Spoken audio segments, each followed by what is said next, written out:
Cullen live in 1 minute.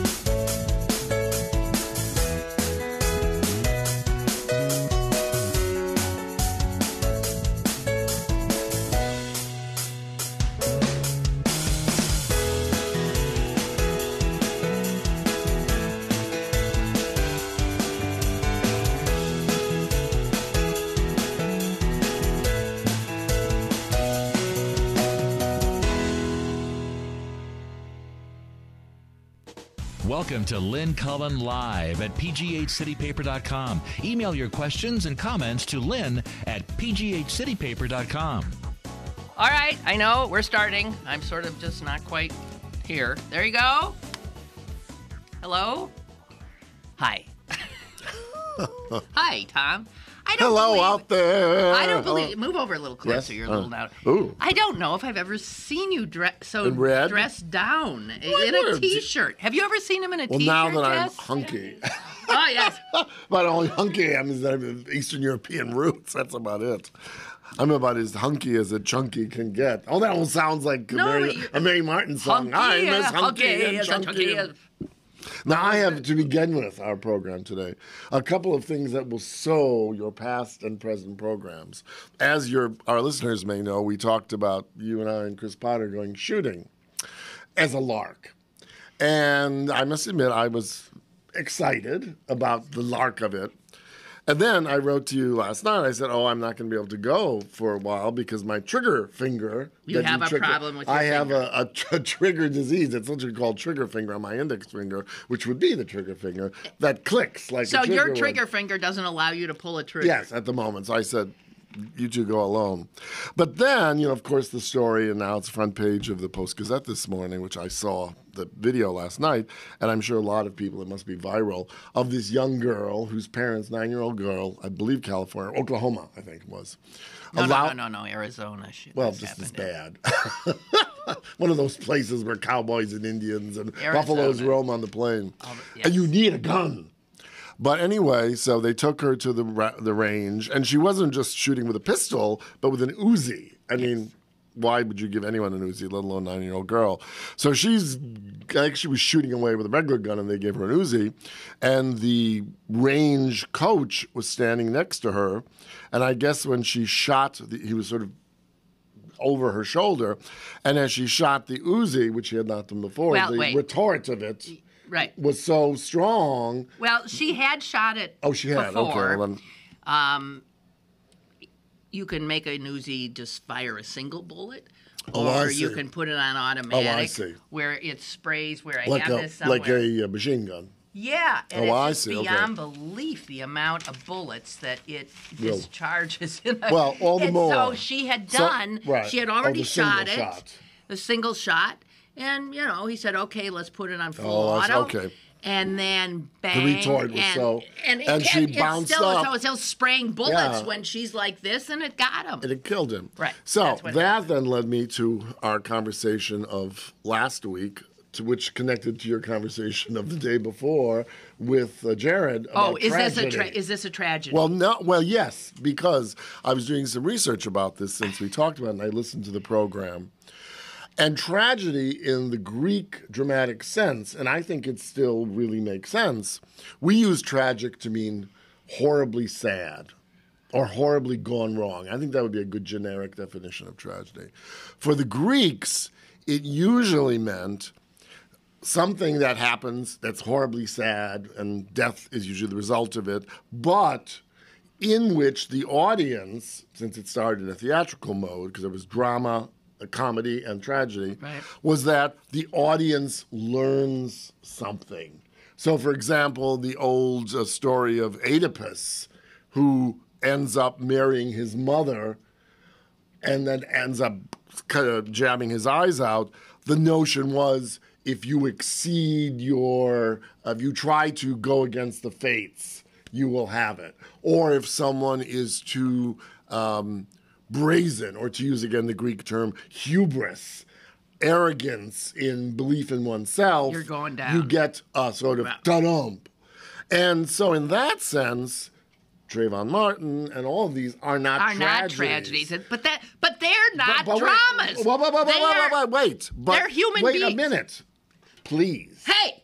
Wait a minute. Let me finish. Okay. Then you can retort like the gun. But this thing with the girl is a tragedy, because the way I would read it would be anyone who is stupid enough to send your 9-year-old child to shoot an Uzi, look what happens. I mean, the word, I think I would say, if we're going to use the word tragedy today for a number of those episodes with African-American young men who ostensibly, according to the police, have fallen afoul of the law, etc., are senseless, horrible events. But we don't learn to sort of like, well, Trayvon Martin, clearly he had don't it coming learn. to him. No, we don't learn because we refuse to learn. We could learn from those incidents. Well, we could, but not in the tragic sense. All right, the classical. okay, well, No. But I just want to say, I want you and Jared to go have lunch together, because fine. I am totally not that interested in this intellectual difference. No, but it's not an intellectual difference. It's the notion of, I think, in these great plays, which we still read today, and you could say, oh, isn't this young girl just like something Aeschylus would have written about 500 BC, is because there's something at the nature of human beings when you are arrogant and you inappropriately reach for the stars, the fates slap you down. And it isn't the bloodiness of Aeschylus, as some people say, oh, Greek tragedy, it's so bloody, blah, blah, blah. It's the fact of, oh, I get it. And that's where tragedy comes in. That we learn a lesson from something hideous and horrible. Well, then the girl and the Uzi, this is not tragic either, because we, the collective we, America, will not learn.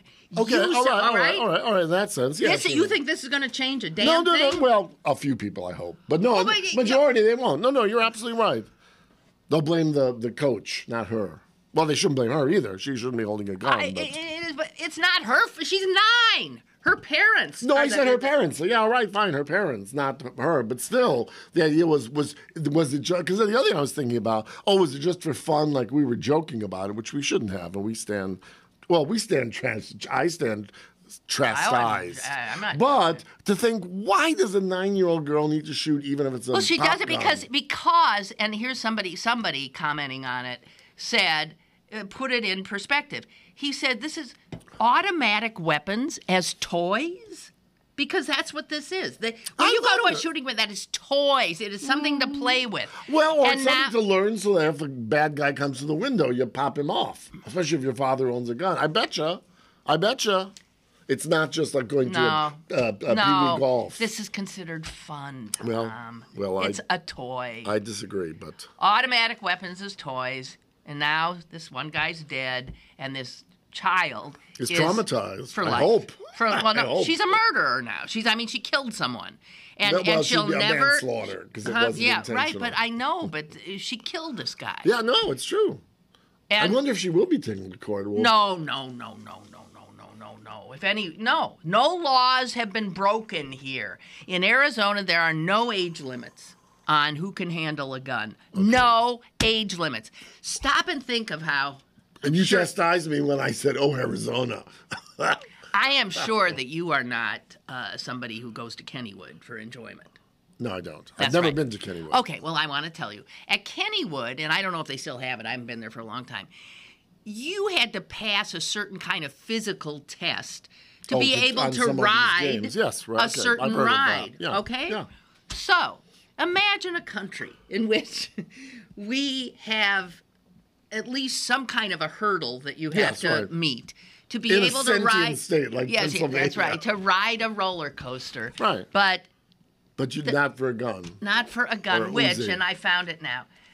On automatic, that gun shoots, bullets come flying out at a rate of 600 per minute. Oh, I can believe it. I was just thinking 600 years ago when per my minute. father That bought a means new 10 in a second. automatic lawnmower, and you turned it on, and it sort of went, "Rrrr!" And I can imagine what this is like. Can you imagine? It means 10 bullets a second. Can you imagine? Wow. And this little kid was supposed to somehow control that thing. Honey Boo Boo and her Uzi. Right, Jess? It's just beyond belief. It's just beyond belief. No, it is. It's just. I've got I have nothing. But I have nothing to say. That's a new one. I just can't. It's beyond me. Oh, someone's calling. You'll have to try to put that on. Hello, caller. Morning, George from Moon. Hi, George. Hello, George. Hi, morning. A couple comments. First of all, this was a highway machine gun amusement business. Yes. Okay, so they were promoting to the general public with big signs and everything, if you saw on the TV news, to stop by and shoot a machine gun. Right. Well, it's a tour. You actually get on a bus in Vegas, and you're taken across the border, and you stop here, and you stop. I think you see the Grand Coulee Dam. Is that there? Right. And then you go on I would to the say shooting range. You know, that's okay generally. I mean, a lot of people enjoy marksmanship and shooting guns and everything like that. But the real flaw in this is judging that a 9-year-old is a prospect for shooting a machine gun, an Uzi. That is the craziness of this. And in fact, I'll say this. I think it's perfect justice for those people that run that business, because that guy was a member of the National Guard who was an expert on weapons and probably on the Uzi and everything like that. But the nitwit part of this is the fantasy, the craziness of some of these people that you would think would have better sense with lethal weapons would be to put it in the hands of a 9-year-old or an inexperienced person. Conduct it with people that are trained in those weapons, have some basic training, fine. But a 9-year-old, that is complete idiocy. Well, I could even and imagine I think myself, it's justice if that, for him as being Lynn killed. said, retort My opinion. 60 bullets or whatever it is in a minute. Yeah. Then it would jerk me back, and I'm not. 60 a second. 60 bullets. Yeah, it's a military weapon. Why don't they just let 3-year-olds use bazookas? Why not? Why don't well, they I mean, put no, 6-year-olds in tanks? Well, here's the thing, and too. mortars. You know, the guy who was killed, the man who was killed, was a veteran, and he had served in both Iraq and Afghanistan. So this is a man who survived two battlefields, 2 wars, comes home to the United States of America, and dies in this way doing a totally legal thing. You would think he's more at risk in the United States of America, where 9-year-olds are given Uzis, than he was in. But remember, Lynn, this is all in his own hands.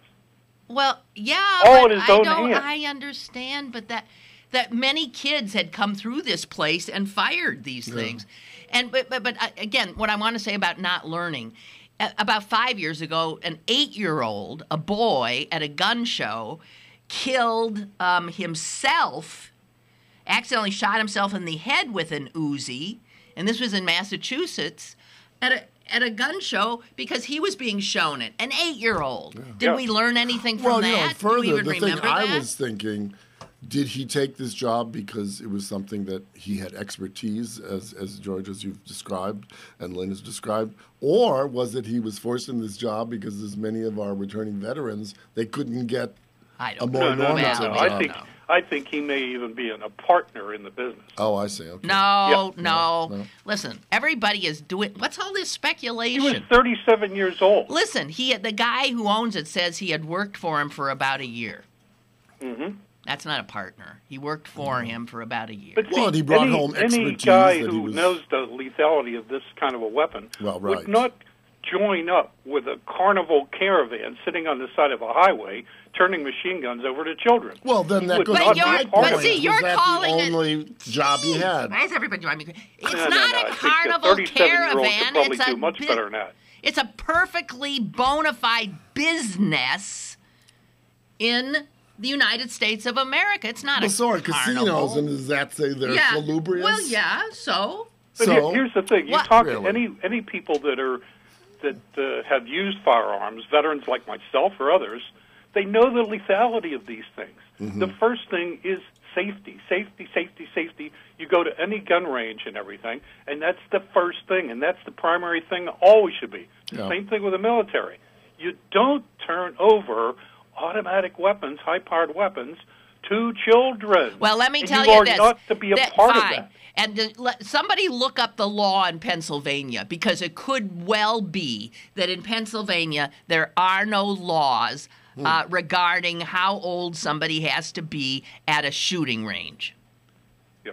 I mean, So you're looking at the law point. I'm looking at the good sense point. God, thank goodness, Well, because the come law on. doesn't Good sense. normally why do that. wouldn't Yeah. a veteran but- who is geez, schooled in this George. and knows the killing power of this George, be a part of that? damn it, how can you even at this day and as all the news stories we've dealt with over the last decades, how can you think that common sense has any standing in the American debate on guns? I still think It it's out has there. none. I still think it's out there. But see, what veterans need to do is to get the courage to stand up against other veterans and saying, "You're crazy. All right. You're in a fantasy world. Don't you know what the destructiveness of these things Well, in the that goes hands of back the to wrong kind my- of people will do? Stop doing this. Well, Go that to goes gun to my shows. thought that Stand maybe up he against couldn't these get another characters job. that used to be in uniform with you and say, "This is fantasy craziness." Yeah. All I right. don't see it happening. All right, Veterans bow to these macho idiots, and that's where the common sense needs to come from, is from these guys who have experience in it to stand up against the nitwits. And I still believe in common sense. The general public, I respect them less because they don't even have a clue about the weapons to begin with or experience on the battlefield to see what happens to them. And so I guess I give them kind of a pass in a way of being just stupid. All right. But the veterans are not stupid, and when they go in this fantasy world, they should be called on it. Okay. Yeah, fair there you enough. That's go. my opinion. All right. Your opinion, my opinion, his opinion. I don't know. Oh, dear God in heaven. Bill writes, the victim here is the little girl. She had the misfortune of being born to idiots. Well, we're all very judgmental, aren't we? Well, or the thing is, just to go on 1 second more, I agree. I would have said the same thing that Bill did. But are these people maybe in their mind not idiots because they are so fearful? You don't Fearful. know. I don't know. You're making all yeah, these but you don't know. You don't know speculations. either. But You're I didn't saying, even bring oh, it it's up. just fun. Oh, I bet you any money. You don't know anything about these people. Well, neither do you. You're making an assumption. No, my understanding and all the stuff I've read about it, that they are people who do enjoy shooting.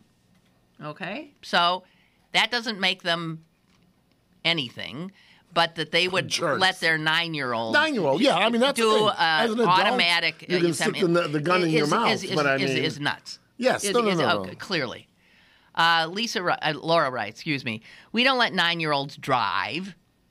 Yeah. We shouldn't let them shoot automatic weapons, or any weapon for that matter. What is wrong with the parents? No common sense.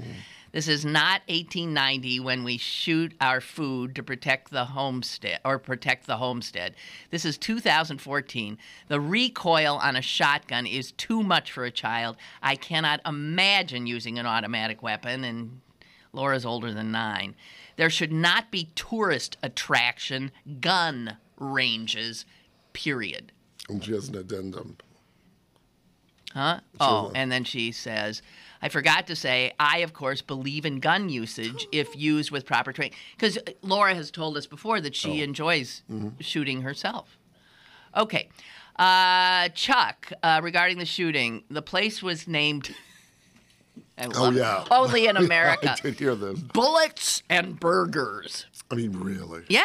I know. I heard it on the television. I thought, bullets and Jesus burgers. Christ. Do burgers and bullets really go together? In America, they do. You know, there's They're a gun. digestible bullets. Yeah. I forget. There's a store in Green Bay I saw once that I did a double take. It was something and guns. I mean, something like, homemade pie and guns. I mean, it was something like so. I thought, what? Well, the only thing it was like, wasn't in prisons, the whole thing was you'd always send bread with a knife inside. Yeah, right, exactly. A shiv or whatever they call it. There's a gun store near Morgantown that Chuck tells us that doubles as an ice cream parlor. There you go, yeah. Christ. Get your ice cream sundae with your honey and then go shoot Uzis. What message are we sending? This morning I saw a news outlet interview a parent who views shooting as a family activity.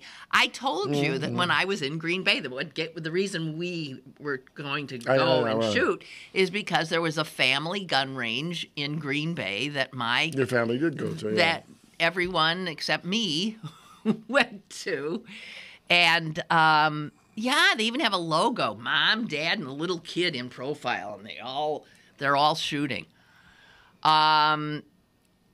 Anyway, in this interview, the parents said, I start my children shooting guns at the age of 5. We do this together as a family, and I feel secure in knowing that if my children had to defend themselves, they could do it safely. My point, exactly. That's right. This is the mindset we're dealing with. Yes, we are. And I'm just telling George, who's talking common sense, and you who are talking. I mean, here, what we've got to acknowledge is there is a huge percentage of Americans who might in every other way be functional and make good judgments and whatever, but this gun thing has really now here, let's go back to a lot tragedy of for a second. Oh. No. But on this point, because I think this is something that's often forget. We tend to go into, on the liberal side, and then, but I think one has to say, whether it's delusional or not, and we have to get that word on the table, these people have a deeply, deeply felt ingrained fear today. Yeah. Now, of who, of what, but they do. Because I don't think each one of these people is like a raging nutcase. But they have a fear. Someone's going to go through and if those little girls don't, I shoot a gun, they're going to be raped or pregnant. Well, you know that song from, you and I sometimes break into song. Oh, don't we? Yes. Yes. Well, there's a song from a musical from the 50s, and it's really about human nature.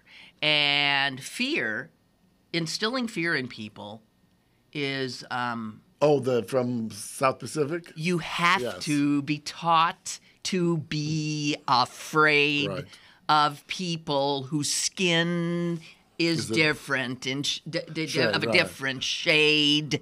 You have to be it has to be put in your dear little ear. You've got to be carefully taught. And as a footnote, you've got to be taught before it's too late. Before you are 6 or 7 or 8. Yeah. To hate all the people your relatives hate, you've got to be carefully taught. Well, a footnote to that is that song was not included in the original production of South Pacific because everyone said, bringing up race. And only in subsequent revivals has it put in. And it's sung by this young white mainland lieutenant from Philadelphia who's a lieutenant and who's in love with this young native girl. Right. And, you have to see the musical. But, and also, and the main character is a French guy. We don't care. No, but wait, it's all, though, about it's all 50s. About race. Race and whatever. That's right. It's all about all that stuff. Yeah. It was a very, very progressive. Oh, yeah, very much so. And groundbreaking musical. If you've never seen it, Rodgers and Hammerstein and a lot of great songs. Great songs. I can do the whole thing, I think. Please don't. You ain't no Ezio Pinza. Wasn't he? Yeah, he was the original Emile Debec. Yeah, that's right. Dites-moi. Pourquoi? Anyway, No, but going back to this fear thing, I mean, I think that's, that's something in this debate that we're all fighting about the thing recently in Ferguson, et cetera. For all the ills on both sides, this deeply placed It's a human fear. Yeah. I mean, but the police are guiding themselves because they don't want to be shot. Or the people in the African American community have this absolute fear. They're just walking down the street at the wrong time, night or day for some of these other events, And it's this absolute fear that people are living with, and we all touch it in one level or another in our lives on a day-to-day basis. I know, and it's beyond me.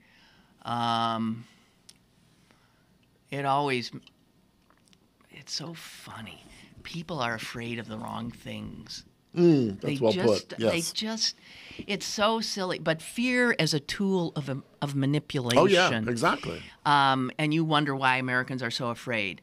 Anyone who watches a steady diet of news or listens to, cable television or talk radio, they're peddling fear much of the time. The reason you watch is because they've instilled enough fear, and then they tell you, you've got to stay tuned because we will tell you. I remember, you can make fun if you really start watching. It's foreplay. And you're watching, looking for this installation of fear. It's just a constant throughout all newscasts. It's a way to hook you, a way to keep you, and a way to keep you coming back. And I guess over time it does a job. And I think people by nature are, we're also fearful because we live in a time in which change is rampant, and nothing's ever going to stay the same. People, right. And it's unsettling, and the ground is moving under our feet, and people are insecure in ways they've never been insecure before.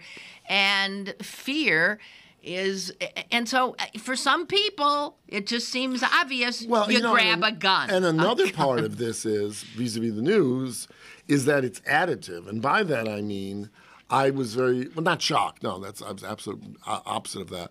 When I saw something, I forgot it was one of the blogs, that, when that, what was it, John Foley, that was the fellow who was killed, decapitated. Beheaded. How many people once, it was on wherever it was, and then they had the decency to remove it. Something like millions of people kept trying to find the image.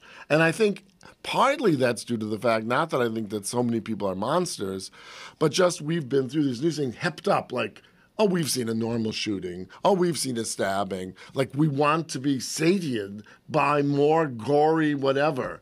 And that's something we're fearful, but then we have this bloodlust to see these dreadful, I don't know how anyone things. could have watched that. No, I agree with you. Beyond me. Ugh. Well, it was very interesting. They had something on this guy. I think they killed him. An American from Minneapolis. Did you see that? No. Well, yeah. From Minneapolis, John MacArthur McCann or something like that. McCain. Yeah. McCain. Douglas. Right. But they showed this video, and he's saying, come here, blah, blah, blah, and we're hot. We're just a bunch of cowboys, and come here, girls. We're having a great time.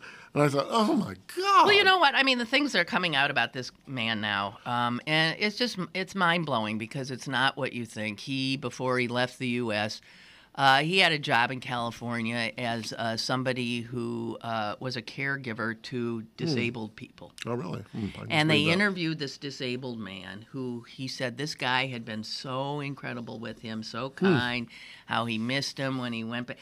So when does the click happen? We can't make, we so want to make cartoon figures out of everybody so we can make some sense of things. And I just think sometimes you can call for common sense till you lose your mind, and you can't to make sense out of. Well, how often in these cases do they say he was the best neighbor? Yeah, and he probably was. Well, no, this guy apparently and then was something funny was in there, and charming, and people but something was in adored there him. that was. Well, it started with religion because he converted and then got enticed in some way by whatever. We don't know. His we life don't know. had meaning in a maybe sick way. And now they're but saying there's meaning. another American that was killed in that same battle. Right. That has not yet been, well, at least identified to us, but I suspect they do know who that is. So all the more reason to get a gun because, you see, exactly what we all feared. And you hear, this is now the storyline from this. This is exactly what we all feared, that Americans would be trained to be Al-Qaeda, and then they'll come back here and they'll do all that stuff we won't to recognize us. them as That's foreigners. right, because they'll look like an American, and they're as deadly. And so The Manchurian Candidate. right? This ratchets up the that. fear a little bit more. Yeah, I'm not yeah, saying yeah. that it's. I'm sure this is something you do have to watch out for, and we are. I'm sure. Hello, caller. Whoop, are you there? Yes. Hi guys, sorry, I'm not going to be able to hear you, so I'll make my point quick and I'll get off. That this fear narrative is another endeavor on the part of the right to undermine the legitimacy of a government, of our government, and our civil society, because they've established the narrative that you have to be fearful when you leave your house. You have to be fearful of the other. And if you have to be fearful, that means someone is failing you. Yeah, that's right. Yeah. And that someone is our government, in their view. It's just another, and they are miraculous at how successful they are at generating these narratives. Absolutely right. I mean, we're agreeing with you. I would say, I'm going to even take it further. I'm going to hang up. Okay. Thanks. I'm going to take it further. I do think that the fear-mongering that has been part of the shtick of the right wing for years, fear blacks, fear gays, fear Muslims, fear immigrants, fear, I mean, you name it. My God, you got so much to be fearful of, you can't see straight. And as that was PJ, I believe. Yeah. As PJ suggests, that fear has undermined major institutions. So that we used to think, well, the government is on top of this. Yeah. No, because they have demonized government. Right. Oh, look what else they have managed. They have destroyed America's sense of belief in so many institutions. They went after public schooling in the same way. They went after media. They told us media were not to be trusted. And they've been successful. They told us our schools were ridiculous and we needed to defund them or take that public money that should go into them and move it off into the private sector. They have undermined all of the institutions which used to make us feel like we had a functional country. Yeah, exactly. And I will go to my grave saying that somebody like a Roger Ailes, who was the person in charge of taking down American media as we know it, this is the founder of Fox News, and also then helping to create fear through Fox News. I think Roger Ailes, in a few hundred years, when people look at it, will be looked at as one of the most destructive human beings to America ever. Well, and what's interesting about that, I agree with you. And what I was thinking when you were saying that, what's sort of bizarre about it, or maybe not, is the fact of he basically was an ad man. And so he knew how to sell you hot dogs. Well, it's all marketing. No, I know. And then he just You sort know of what, said, though? That's also part and parcel of what's happened to the people. After World War II, that's when marketing became. Oh, yeah. Oh, exactly. So it's exactly. after World War II. Everything, the institutions were taking care of themselves up until then. After World War II, the whole idea of what it was to be an American This is how you should look. This is what your house should be. This is what how you should eat. be. And you know what? What do marketers do? They instill anxiety. Yeah. That's one step exactly. down from fear. Oh, are you wearing the right clothes? Right. Are you using the right deodorant? Do you have the right soap, shampoo? Will someone come to your home and do this and see that you're... She's rubbing her finger as a dirt. Dirt. Constant anxiety. Yeah, to go from that world where ales did come from to a world in which you peddle anxiety on a much higher level. But I also think what marketers did by virtue of toying with our sense of security and by ratcheting up our insecurity about everything from our safety, I need a gun, to the way we look, I need a different makeup, to whatever, they have, without a doubt, they have made us into more fearful people, but also their job was to make us what? Consumers. Yeah, of course. Exactly. So here's where I think, and then we get, just go ahead, ahead. That's why when George W. Bush, after 9/11, famously said, it was like 2 days later, we were all ready. We were all traumatized. What are we to do? We were like a bunch of citizens looking to our leadership. And you know what he told us to do? 2 words. Go shopping. Yeah. Well, go shopping. We would have done anything. Form, community groups. Look after each other. Yeah. Do this, go do shopping. that.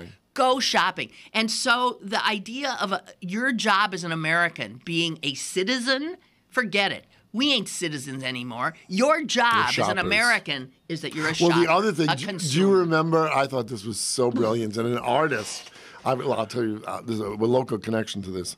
Do you remember when after, what was it, a month in Iraq, when he then staged on that aircraft carrier? Who's going to forget that? Mission accomplished. Mission accomplished. But what's interesting was there was an artist, and I can't remember what year that would have been, maybe 94? I can't remember. No, it had to be after, 2004 or something. But no, the Carnegie International, there was an English artist named Jeremy Deller, who's a really brilliant artist. He wanted, for his piece, he was invited, and they literally talked him down into something more dull. He wanted to hang that banner across the facade on Forbes Avenue, and they said no. But again, that's like, go shop and then look, as an advertising banner, whiter than white, he said. No, well, and it's interesting, and again, it sounds like I'm self-serving my life, but that was Warhol. I mean, he, number one, ostensibly, he played into the consumers, fast cars, Coca-Cola, whatever. But underneath it, what he was saying was telling us something. Beware. Yeah. And the whole thing, like when people say, 50 minutes of fame, yeah, that's true about news and now this girl, and then we'll forget all about her tomorrow. But he was also saying, we are so inundated with this that we are so voracious that you don't get more than 15 minutes, and then you're spit out. And so he and some others, Marshall McLuhan, were so very smart on this. Watch what you're doing, because once you've started that insatiable desire, need, passion to have things, whether they're ideas or whatever, like these American guys going to Syria or whatever to join up ISIS, I now have meaning in my life. I was just a soda jerk. Now I have meaning in my life, and I'm fighting, and I'm cool, and I have an Uzi, which I never could get in America because I couldn't afford it. Now I'm a man. And it's so seductive, even to all of us. I'm sure you, even like me, there are certain advertising things we play into. Oh, sure. You may not want the perfume ones, I'm not immune but you to like it. the cleaning products. No, none of us are immune to it. It's so pervasive. So anyway, bullets and burgers. Wow. The other subject that I had brought up yesterday was this airplane reclining seat.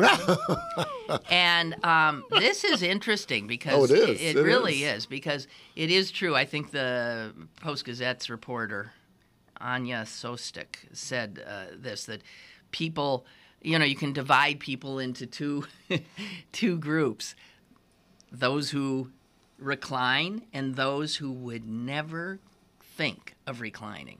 Well, there's a middle point. You can recline a little, but it doesn't mean you have to go whammo like having a Barca lounger.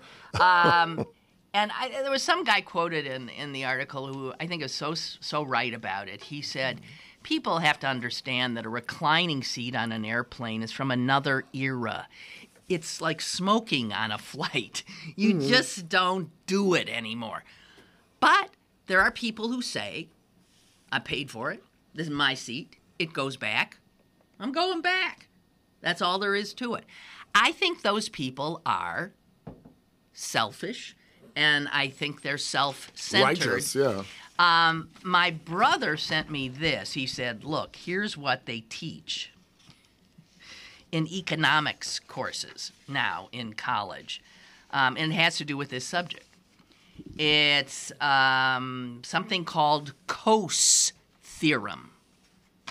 C-O-S? C-O-A-S-E. Okay. Coase theorem. This is an economic theory. Stay with me here. You got it. Get your thinking caps on, okay? This is an economic theory holding that it doesn't matter very much who is initially given a property right, so long as you clearly define it and transaction costs are low. People will trade the right so that it ends up in the hands of whoever values it most. Okay, so when we're talking about the reclining seat, we're talking about a little space of territory. Who's it worth more to? The person who wants to recline, or the person who's going to lose space by the person reclining? Well, or you might put it another way. Just a second. No, but this is that theory. Well, wait, but yeah, I know. But what I'm saying is, it's like your property, but you can say you can recline, but where in terms of your property line? Well, I may put a tree, but you may put a tree, but if the branches go over into my yard, I can legally clip them. So, this guy actually says, with a straight face, that if you use the Coase theorem, if somebody reclining into your space bothers you, then you should offer them money. Pay them. See how much. Or I think this is so disgusting. What's it? He's actually saying that you should, if you want to recline, turn around and say to the person behind you, I'm going to recline my seat. If you don't want me to, give me some money. And Go the ahead. other person, it might be... Well, that's disgusting. Hello, caller. Go ahead. Hi. Hi. My name's John, and I live in Phoenix, and I wanted to talk to you Okay. about the what happened. There's a lot of things I'd like to talk about, but I just want this state that I live in, Arizona. Have you ever been out here? Yes. Okay. Yes, There's a lot of people from Wisconsin out here. It is the most opposite place of Pittsburgh or Pennsylvania that I've ever lived. And it's not so much racism. It is a very racist state. But this is a state that has no less than 7 military bases, and it only has about 4 4-year colleges or universities. That's an interesting... And the state's about 6.5 million people. So imagine if Pennsylvania, about half the size of Pennsylvania, if Pennsylvania had 14 military bases, but only 8 colleges or universities, it'd be a very, very different place. Yeah. And, this was outside of Vegas. This is one of these kind of touristy places that they try to lure you into, but it's just a very different, I'd say of any place it's the most different. I've lived in Los Angeles and Boston. This is by far the most different place and misunderstood place to people. It's probably, if you've ever watched any kind of TV or movie that takes place in Orange County, California, that kind of suburban, materialistic, idiotic culture. That's a lot like what Phoenix and you know, You about really like it there, 60% of don't the you? state lives in Yeah. Phoenix, and then another 20 in Tucson. So it's very those two places dominate this state. But that's what, you know, and it's all the military. It's all free federal money. This was a very different place before World War II. World War II really changed. This was a rural, democratic, mining, Mormons and Catholics. It was a very different place than it is today. Yeah. Well, I hope you can get the hell out of there. I actually, I am. I come home about this time of year next week because the weather's cooler, and I'm from Greensburg, and my roommate's from Ohio, so I drop him off, and then I go on to the Greensburg area. Well, So. all right. God bless you, and God help you. Keep your head down. Bye. Okay, thanks a lot. A report from the frightening state of Arizona. From the deep in the desert. So some guy in the Weekly Standard who said, he says he reclines his seat regularly because he paid for it. Right. And it reclines, and so he's going to do it. And he said, and now I'm being called a monster by people like me. And he says, if we're such monsters, why is nobody willing to pay me to stop? What kind of a mindset is that? People talk a big game on social media about the terribleness of reclining, but then people like to complain about all sorts of things. If they really cared that much, someone would have opened his wallet and paid me by now. Then he goes into a thing that it's tall people who are complaining and that tall people already have a social advantage. Because it's well known that tall people, they tend to make more money. They can, Well, you know what's interesting they can about that? see over the top of the crowd. I was talking about ancient Greece, whatever. The original meaning of the word leader meant tall person. Oh, And the right. reason of that was the leader could see everyone. They could that's all right. see him. So it still continues today. So thousands this of guy years is going later. on saying complaints about knee room are not spread equally across society. They are voiced mostly by the tall, a privileged group that already enjoys many advantages. You know what? I gotta say, people are out of their minds. You're a jerk. You're not a monster. You're a jerk if you recline your seat. Well, the only thing I'm saying sorry. about all this- Without asking, Yeah, you could. yeah. All right, just But- turn around and say, "Do you mind?" Because it is quite conceivable that if a person is asked, they will Oh, say, yeah, I've done that, yeah. "Yeah." And I don't know. I would mind, but I would say, "Well, could you just not do it the whole way?" The or only thing something here, like the only thing I think the point you're missing is, and it's very easy to miss it, and you're right in terms of the crass part of this.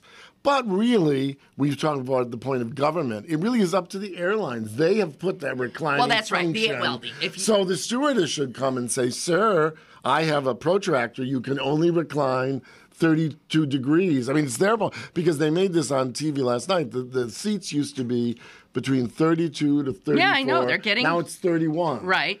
Well, they're doing it just to make money, but it's up to them then to police it, not to the two to have a battle. Somebody did suggest also in the local paper story on this, and I think it's good, that in all the pre-flight stuff, you know, the and this and that and blah, blah, blah, and blah, blah, blah, that whole thing, that they should include in that it is only considered good airline etiquette to, if you want to recline your seat, please ask the person behind you if they mind.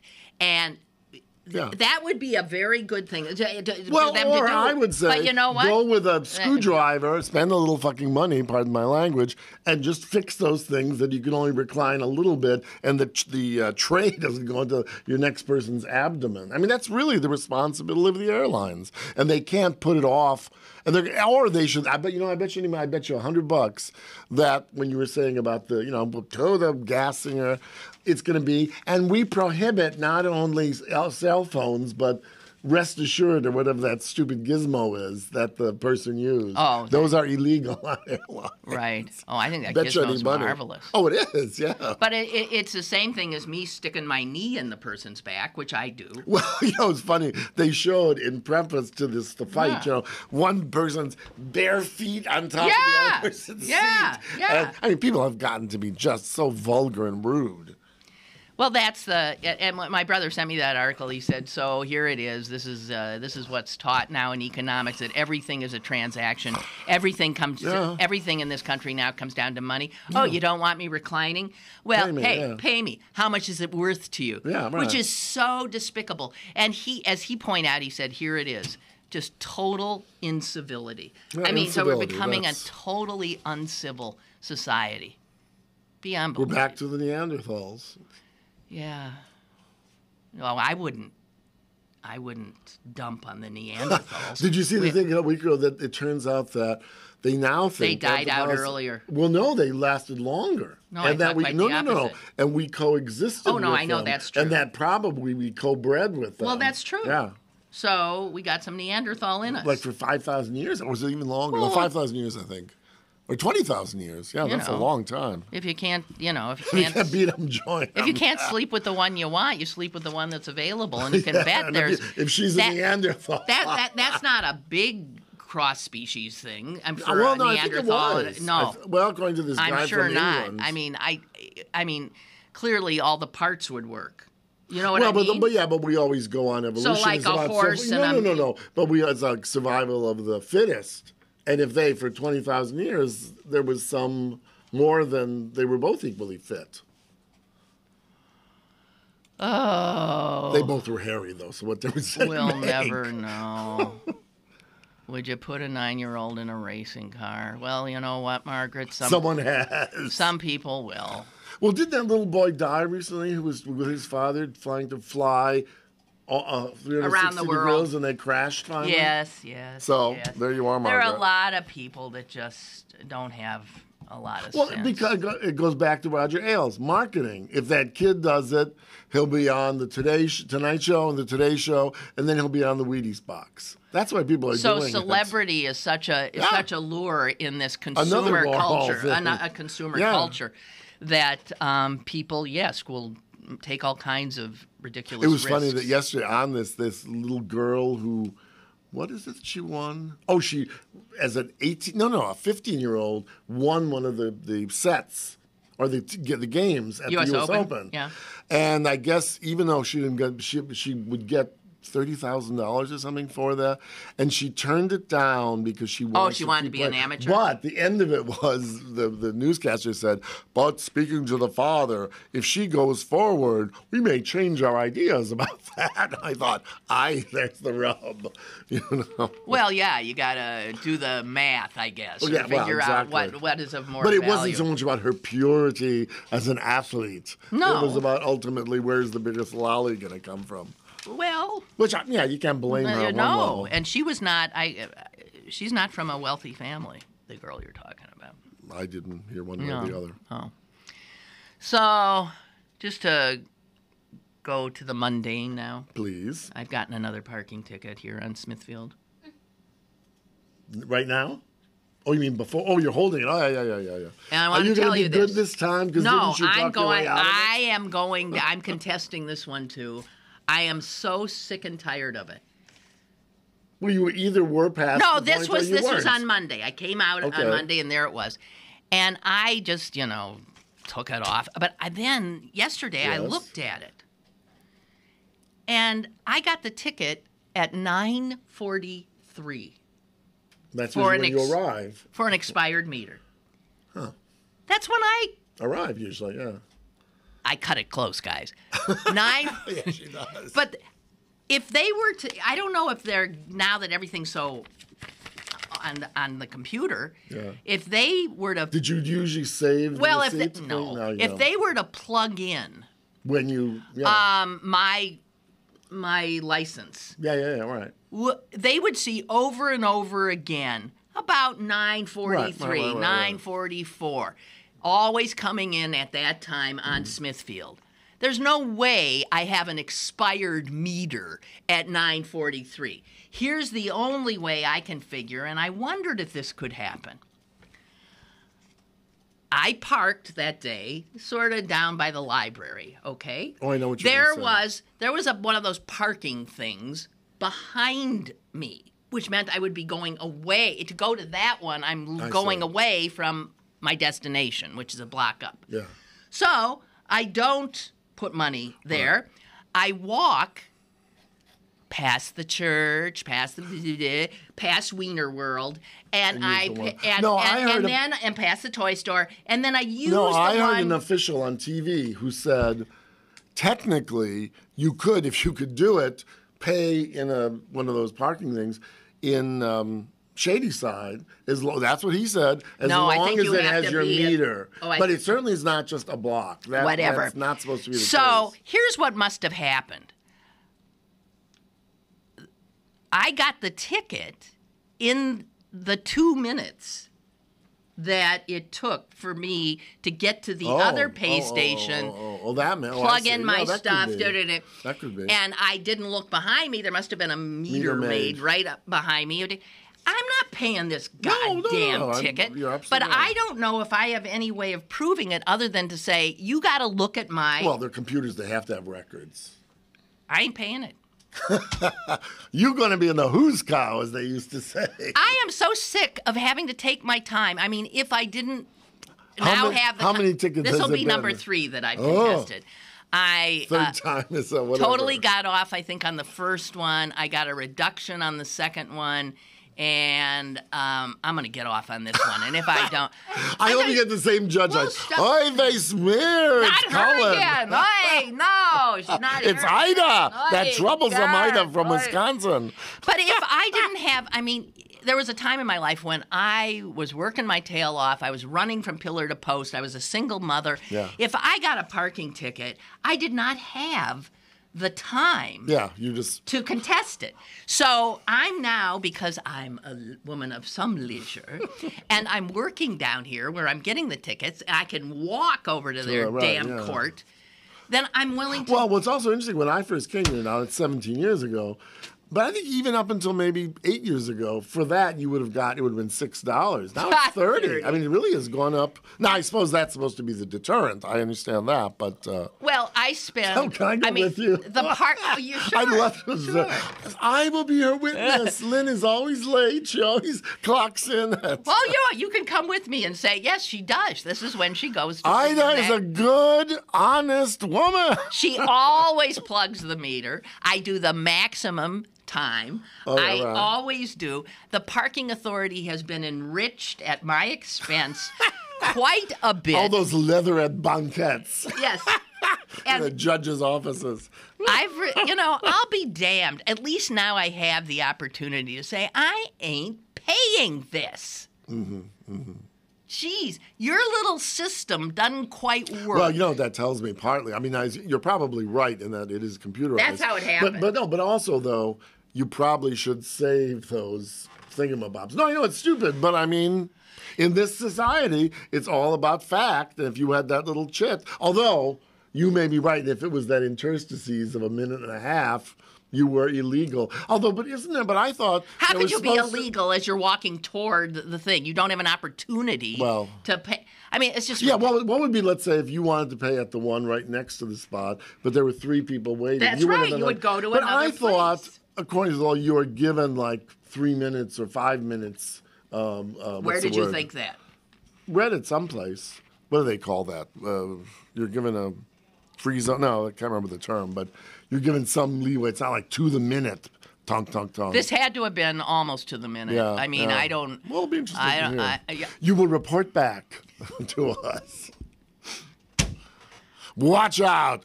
Ida's pissed and she's coming. Well, I'm... No, I don't blame you. You did it the right thing. I did. You paid the fare. I paid $5 that day. I'm not paying another $30. I followed the rules. She's mad as hell, and she's not going to take it anymore. And you remember what happened when he said that. The window can't open, so Ida can stick her head out and scream. So you heard Potter's jumping ship. Oh, no. What do you I emailed you. No, you didn't. Yes, I did. Well, you must have been junked. What do you mean? Well, let's see. Well, I don't have it right here. Potter's gone. Meaning what? In 2 weeks? No, like a month. In a month? To do what? He's going to go be a hard-nosed, investigative kind of reporter over at the PG. Good for him. Yes, I thought so too. Good for him. I've been saying they should do that for Well, they're years, going to do it. They're going to really go. Oh, yeah. I love him. Yeah, they went after him. I mean, it's not like he went to them. Good. Although they it's too came bad. after I was him. hoping that I always said he should have been. Years ago, I said this because that when he would still, before he was editor, he would do art reviews as well, and they were so good because they didn't come from like an art historian. And I told them. I remember what was his name? That sort of loud, very fractious former editor who I liked. John Craig. I said, hire that guy. And like, oh, no. But he would have been a great arts reporter. But well, I'm glad. Good for him. Yep. Well, they probably made it worth his while, I hope. We won't talk about that. Okay, so, PJ, thank you very much. Oh, sweet. PJ says, may I just say that after the recent history that you and Tom have had with health issues. Yes, you both look wonderful and seem to have your vitality back. It's good to see. How's that for civility? But you haven't commented on our brains that we're both now brain damaged beyond a shadow of a doubt. But thank you, PJ. And he might have to have more surgery on his stupid my finger doesn't. It's still. But that was the least of it. But yeah, thank you very much. Thank you. For that. Yes, we certainly both are in better shape. We're war veterans of modern American society, as LBJ would have said. So far, so good. Well, listen, thank you. Thank you. Whatever. And pay your parking tickets. Your parking thingamabobs. No. No. I mean, but before you get. Oh, the other thing, I didn't realize this because, we don't think of it as we're regular people, but, that there are many people who are disabled, they're going to lower all of the things. I did talk about it. Oh, well, I wasn't on that show. And that's more discrimination against tall people like me.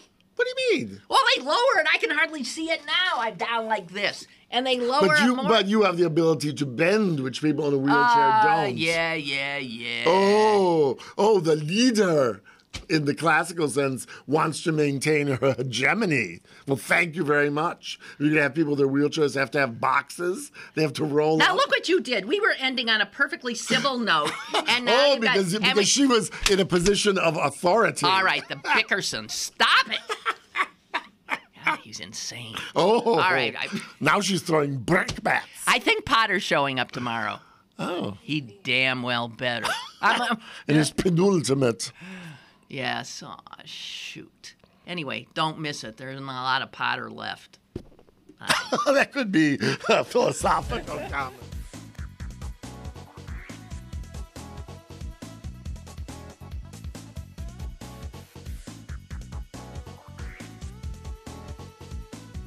Lynn Cullen Live, Monday through Friday from 10 a.m. to 11 a.m. and archived at pghcitypaper.com. The opinions expressed on Lynn Cullen Live are those of the host and do not necessarily reflect the viewpoints of Pittsburgh City Paper, Steel City Media, and its advertisers.